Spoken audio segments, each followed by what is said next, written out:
Yeah, my people, this morning we are in the city of Kumasi, which is both the administrative and traditional capital of the Ashanti Kingdom.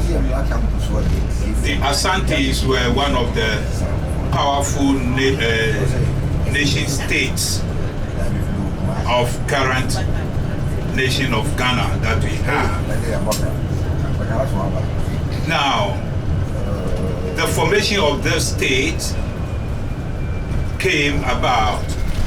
Initially, they were living in their chiefdoms and became a vassal state to the Dentras, who are to the north of Cape Coast. They are part of the Fanti, they are around the Fanti people, close to the coast.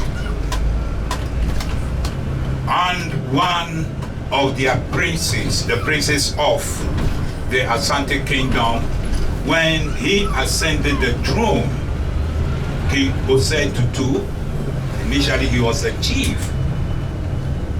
and he was with his uncles in the eastern, almost to the eastern part of Accra, but a bit to the north of Accra, the Akwamu Kingdom. There, being a royal and staying with his uncles who were also a powerful kingdom, he learned the art of state building, he learned the art of warfare. So when he came home to ascend the throne after the death of his uncle, what happened was he realized there are people, because they are in chiefdoms, it was easy for the Dentra to conquer them, and they were paying annual tributes to the Dentras. When this man was coming back to ascend the throne, he brought a faithful friend who was a priest. Let's go to the university. Who was the priest by name Okonfo Anoche.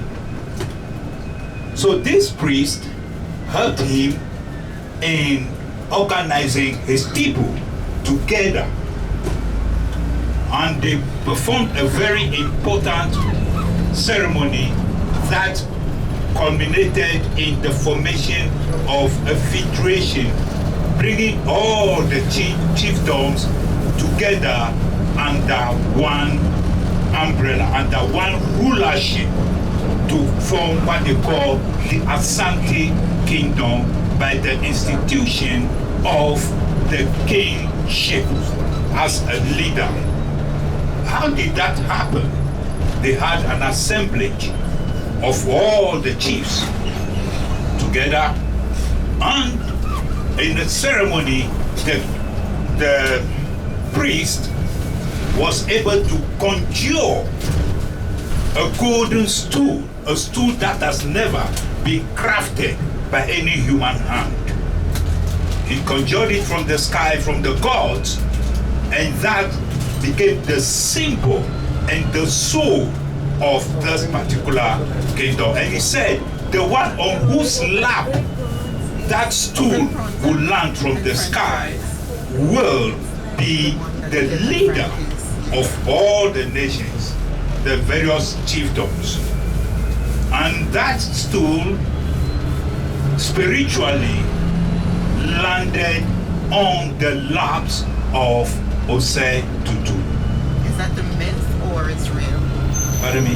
Was that a myth or it's real? Is it a myth or it's real? It is real.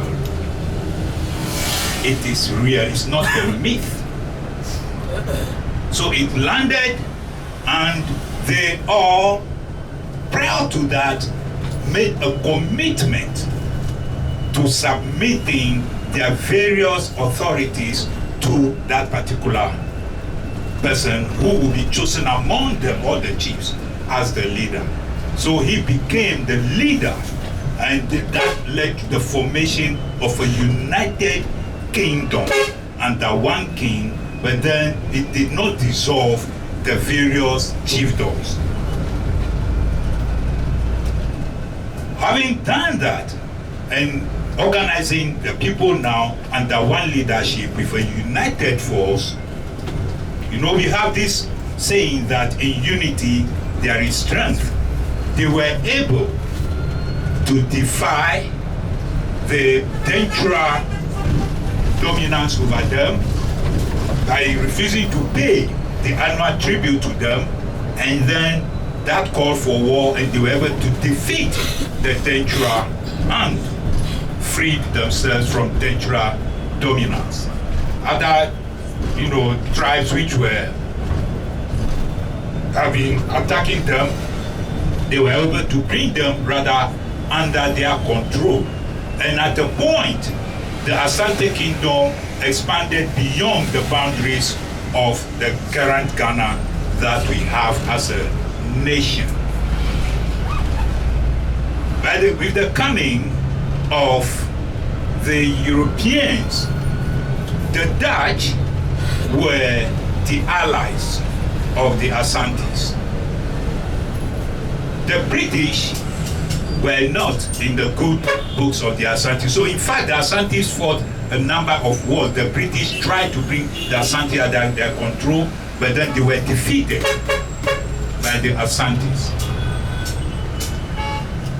History will tell you that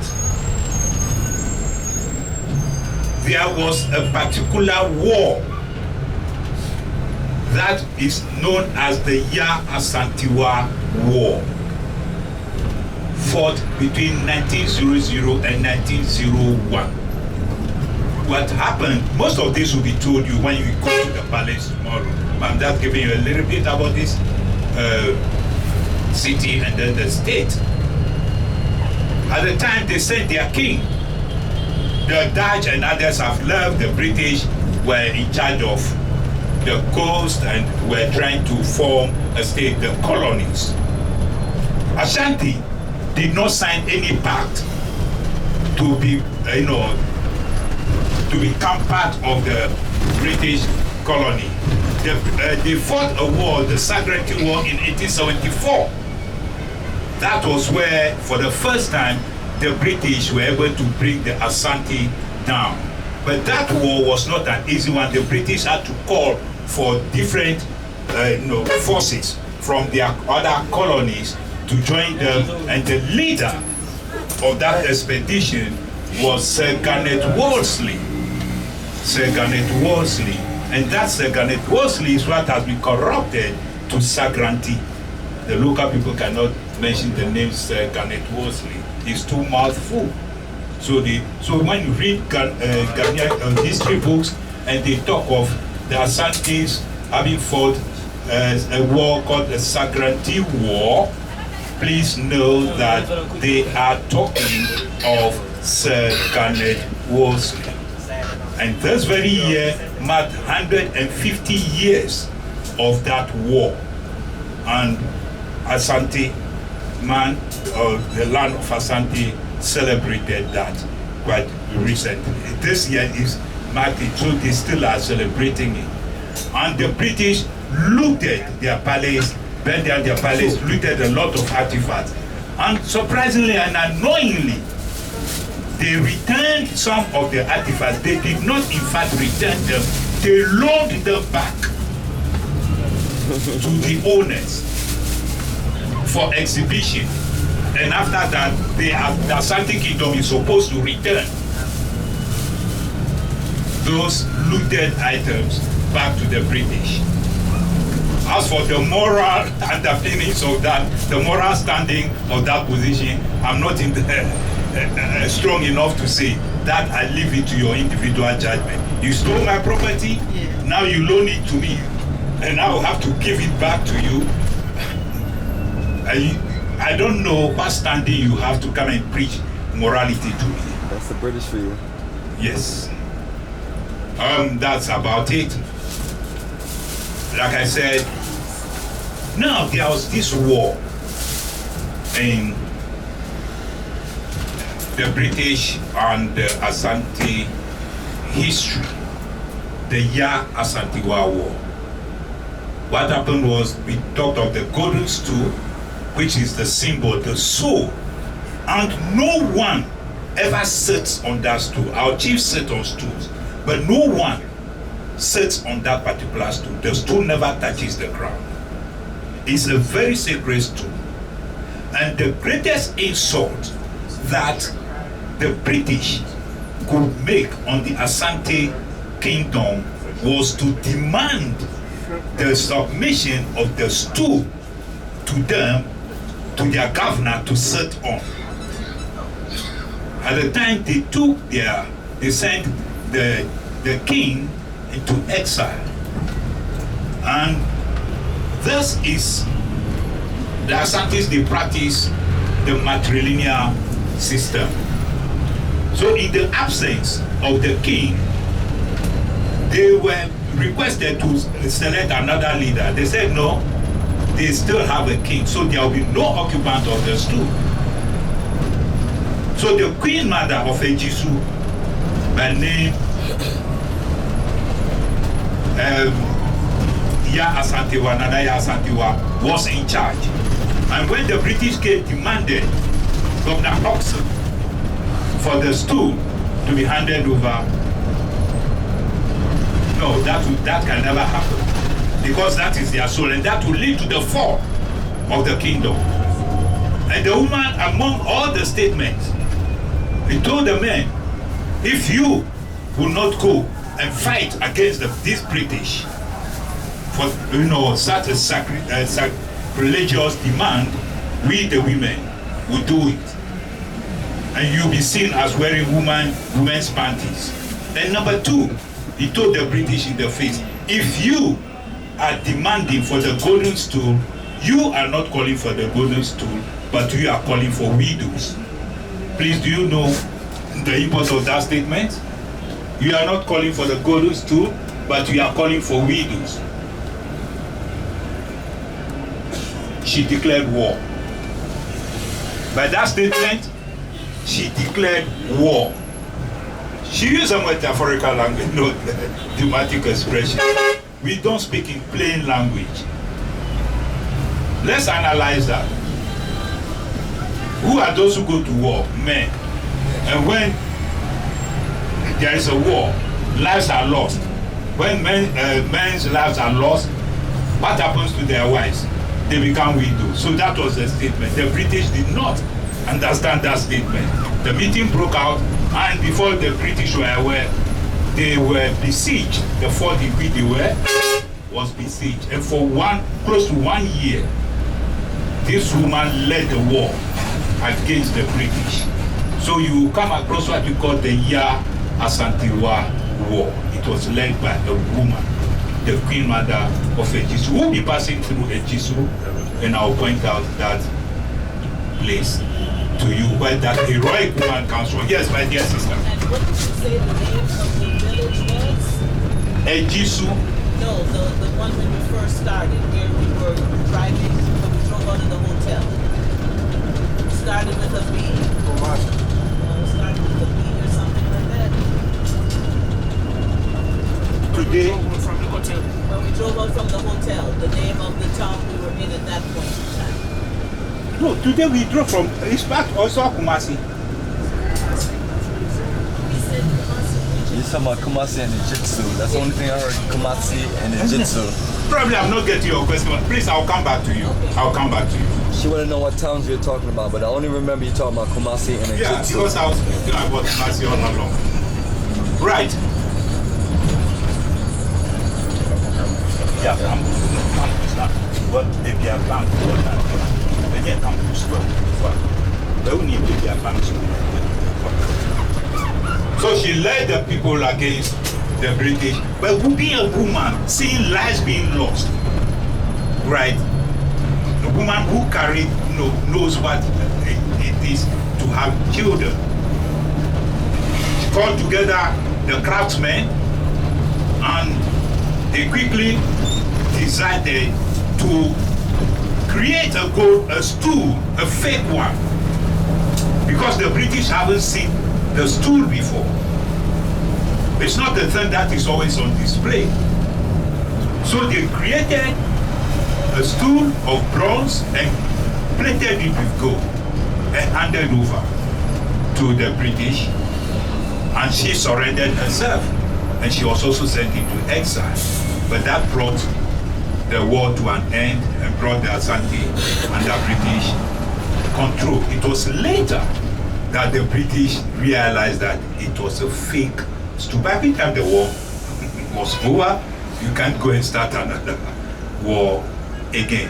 When we get to the Prempre Museum, hopefully, and God willing, tomorrow, you will see the fake stool that was given to the British. And what happened to the real stool? The real stool is still there. It was on display this year again in Bali. Yes, it was on display this year in Bali. I said, So the British did get control of the real stool in the end? no, the British never got it. Never got it, okay. They never got it. Because that stool is a sacrilege for anyone to sit on. Well, I don't care.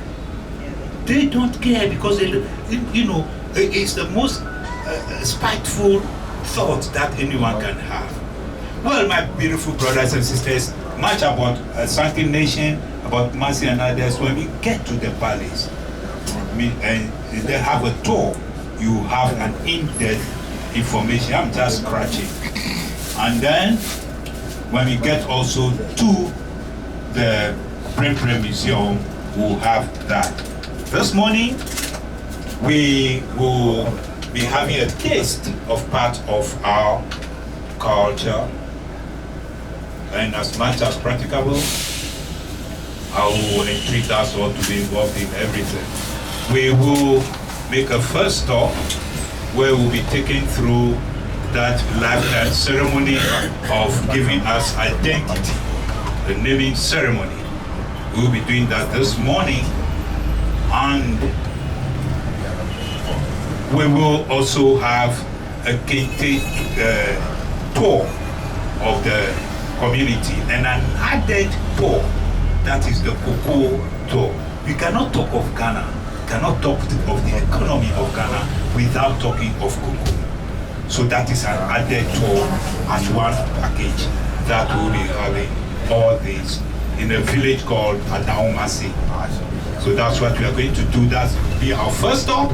Number 2, we will continue to Ntonso. We will go to a village where they engage in what we call Adinkra printing. And we will talk a bit about Adinkra designs, what they are meant for. From there, we will continue to a craft village where there is a lot of carvings. People are engaged in carving, wood carving, and we may have the chance to interact with the carvers, the sellers, and whatever carving you are interested in. Please, as usual, you do your little bargaining and then purchasing. Thank you for now. We will make a